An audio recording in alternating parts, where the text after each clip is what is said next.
Hello बच्चों, मैं अमित बैनर्जी एक बार फिर से आप सभी का विजन पॉइंट ऑनलाइन क्लास में स्वागत करता हूं। जैसा कि हम लोगों ने अभी लास्ट चैप्टर में मीन और मीडियन पढ़ा था, आज हम लोग क्वार्टाइल डेविएशन पढ़ेंगे और हम सीखेंगे क्वार्टाइल डेविएशन कैलकुलेट करना। ठीक है, और मैं उम्मीद कर रहा हूं कि मेरे बच्चे, जैसा कि पिछले कुछ लेक्चर्स की क्वेरी आ रही हमारे पास, तो बच्चों के जो डाउट हैं वो हम लोग सॉल्व कर रहे हैं, भेज रहे हैं, और मैं उम्मीद कर रहा हूं कि आपको समझ में आ रहा है, जैसा कि मैं हमेशा उम्मीद करता हूं। लेकिन अगर किसी केस में कोई प्रॉब्लम होती है तो आप क्या कर सकते हो बच्चे, हमें क्वेरीज अपनी सेंड कर सकते हो बेझिझक। चलो फिर आगे बढ़ते हैं बेटा। आज हम लोग नेक्स्ट टॉपिक स्टार्ट करेंगे। जैसा कि मैंने आपसे अभी कहा कि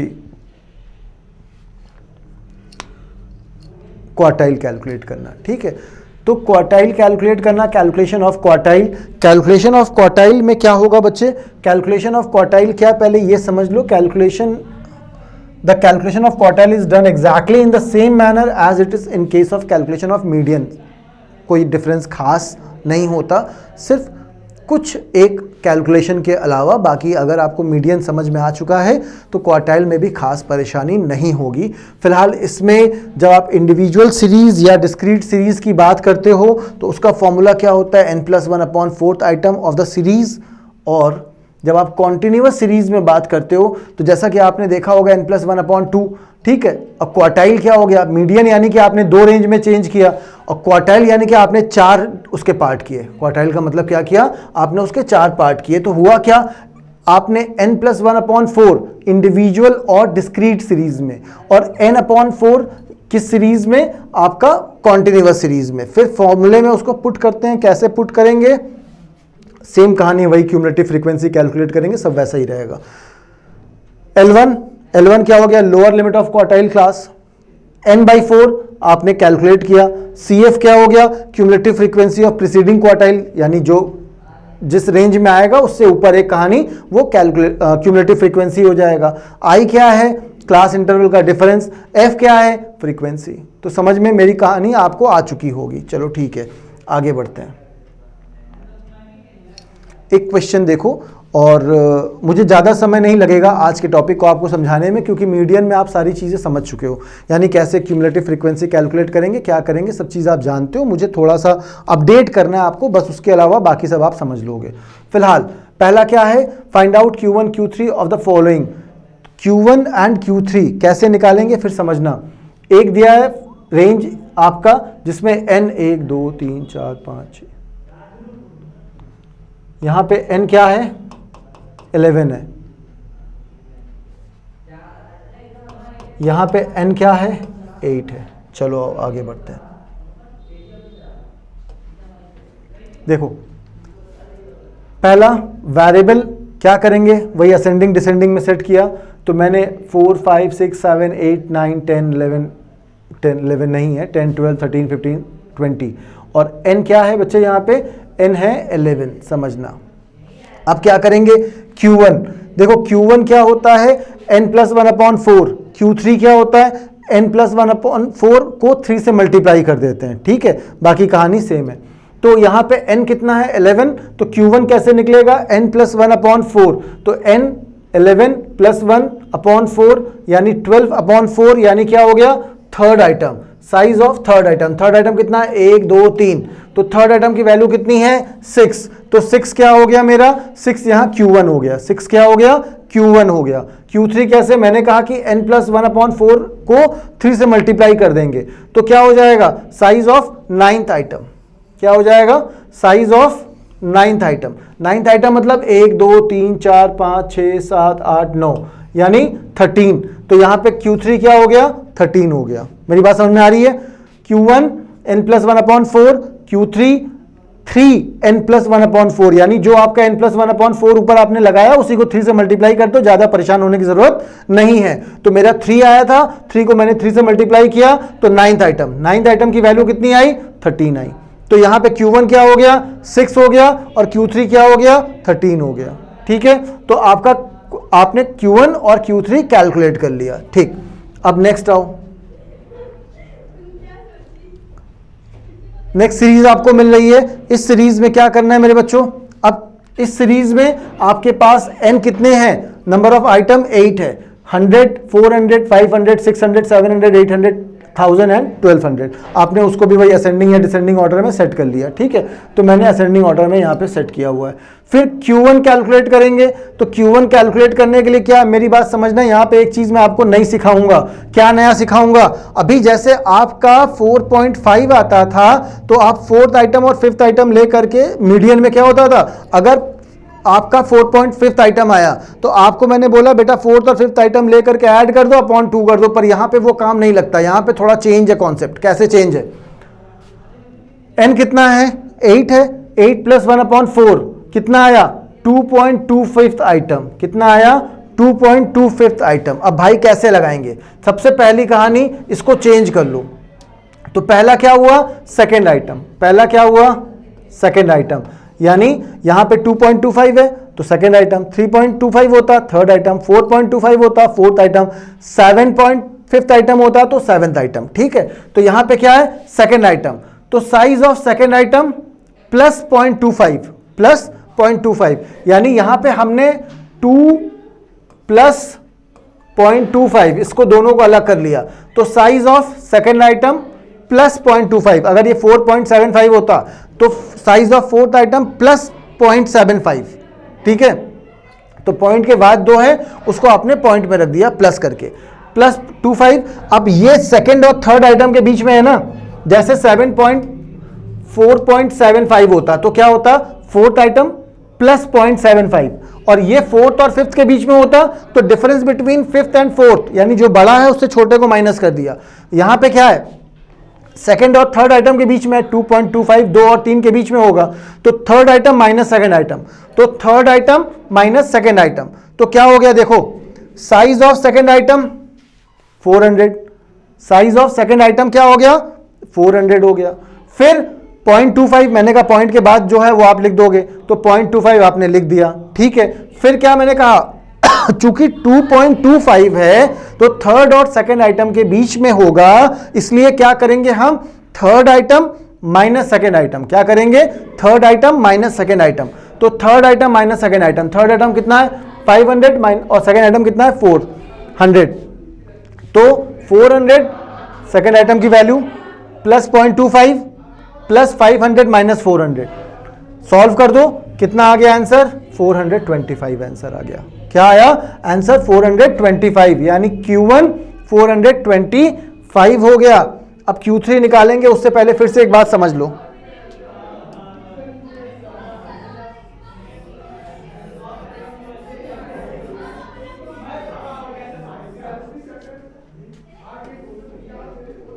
मान लो ये 2.25 ना आता, ये आता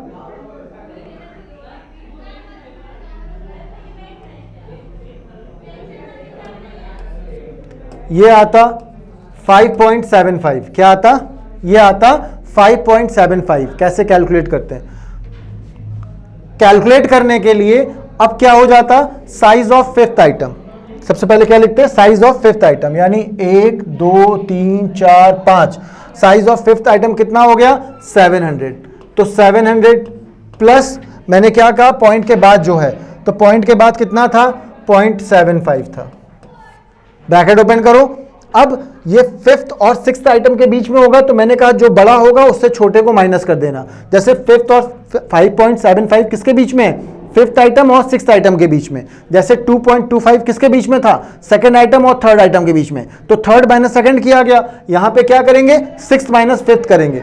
तो सिक्स्थ आइटम क्या है? 1 2 3 4 5 6 800, और सिक्स्थ आइटम कितना है? 800। तो 800 माइनस फिफ्थ आइटम 1 2 3 4 5 700। मेरी बात समझ में आ गई ना बच्चों आपको, कि अगर ये पॉइंट का वैल्यू डिफर करेगा, जैसे यहां पे 2.25 लिया तो साइज ऑफ सेकेंड आइटम जो पहला रेंज है, यहां पे मैंने लिया साइज ऑफ फिफ्थ आइटम, क्योंकि 5.75 आ गया तो हमने क्या लिया? Size of fifth item. फिर पॉइंट प्लस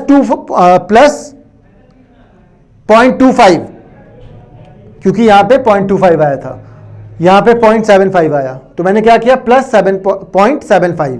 इसके बाद फिफ्थ और सिक्स्थ आइटम, चूंकि 5.75 है, यानी 5 से बड़ा है, 6 से छोटा है। तो 6 और 5 का डिफरेंस, तो 6 और 5 का डिफरेंस क्या था? 6 और 5 का डिफरेंस 800 और 700। ठीक है, ये कुछ भी हो सकता है, जो आपके डेटा में दिया हो वही आप लिख दोगे। तो 6th आइटम और 5th आइटम का डिफरेंस 100 हो गया। और यहां पे क्या किया था? 3rd आइटम और 2nd आइटम का डिफरेंस। तो आपने कैलकुलेट किया, तो यहां पे क्या हो जाएगा आंसर? ये हो जाएगा 700 प्लस 75, यानी 775। ये क्या हो गया आपका? ये आपका हो जाएगा Q1। क्या आ गया आपका? Q1 आ गया। चलो आगे बढ़ते हैं। अब Q3 कैसे निकालेंगे? मैंने कहा कुछ नहीं करना, बस जो n+1/4 आया था इसको 3 से मल्टीप्लाई कर देना। तो मेरे बच्चे इस केस में कितना आया था? n+1 2.25। चलो 3 से मल्टीप्लाई कर देते हैं, 6.75। आगे का कैलकुलेशन आपको समझ में आ ही गया, मैंने अभी जस्ट वही एग्जांपल लेके समझाया है। तो क्या करना है? Size of 6th item, size of 6th item कितना है भैया मेरे? 1 2 3 4 5 6 800। सेम कहानी देखो फिर से आ गई, साइज ऑफ 6th आइटम, और उसके बाद 6.75 है ना, तो यानी 7 और 6 का डिफरेंस होगा, यानी 7 और 6 का डिफरेंस होगा। तो भैया 7th आइटम की वैल्यू है 1000 और 8th आइटम की 6th आइटम की वैल्यू है 800।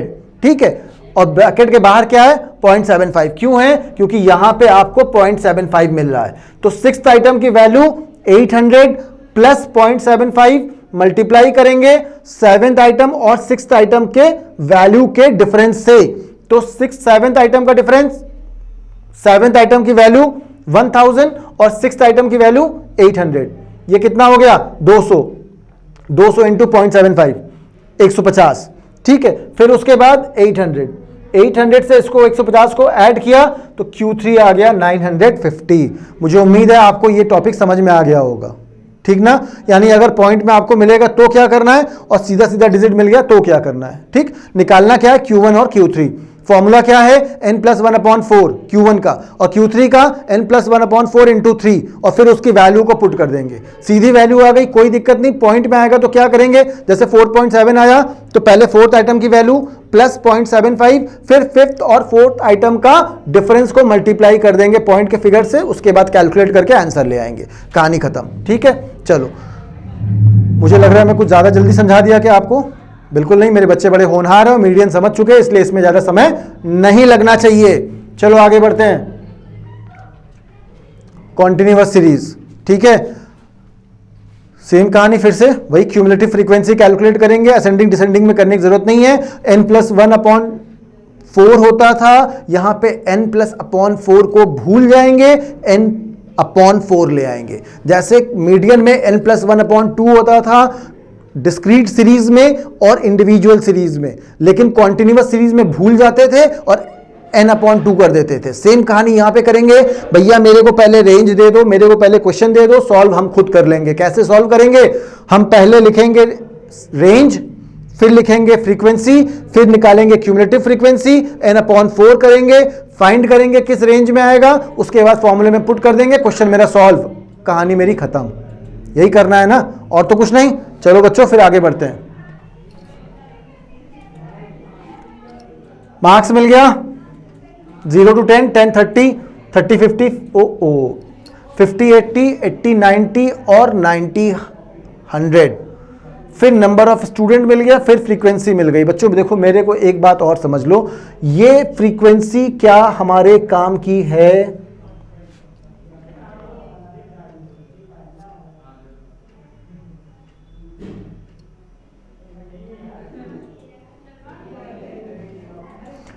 क्यूमुलेटिव फ्रीक्वेंसी कितनी आई मेरे बच्चों? 50 आई। कितनी आई? 50 आई। 50/4। आओ देखते हैं आगे।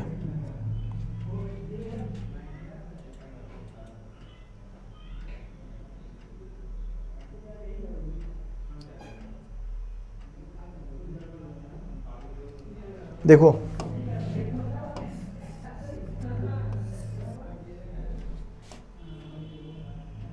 50 आ गई।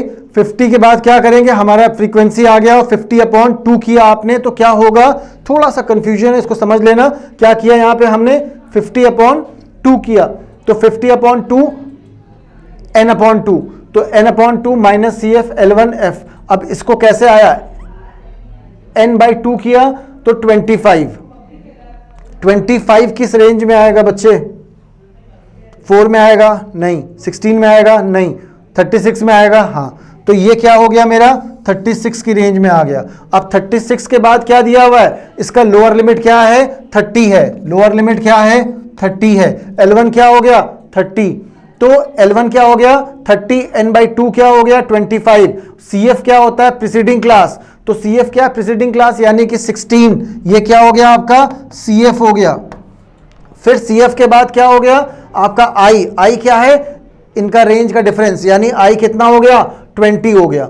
तो मेरे बच्चे आपने इसको पुट किया और पुट करने के बाद क्या हो गया, कहानी खत्म, और क्या आ गया Q1 आ गया आपका n/2 माइनस CF, L1 क्या है लोअर लिमिट, n/2 क्या है 25, CF क्या है क्यूमुलेटिव फ्रीक्वेंसी का प्रीसीडिंग क्लास 16, F क्या है क्यूमुलेटिव फ्रीक्वेंसी, क्यूमुलेटिव जो रेंज है उसकी फ्रीक्वेंसी 20, और I क्या है इन दोनों का बीच का डिफरेंस, किसका रेंज के बीच का डिफरेंस 30 to 50, वो आपका क्या हो गया 20 हो गया। आपने इसको सॉल्व किया तो कितना आ गया 39 आ गया। अब देखो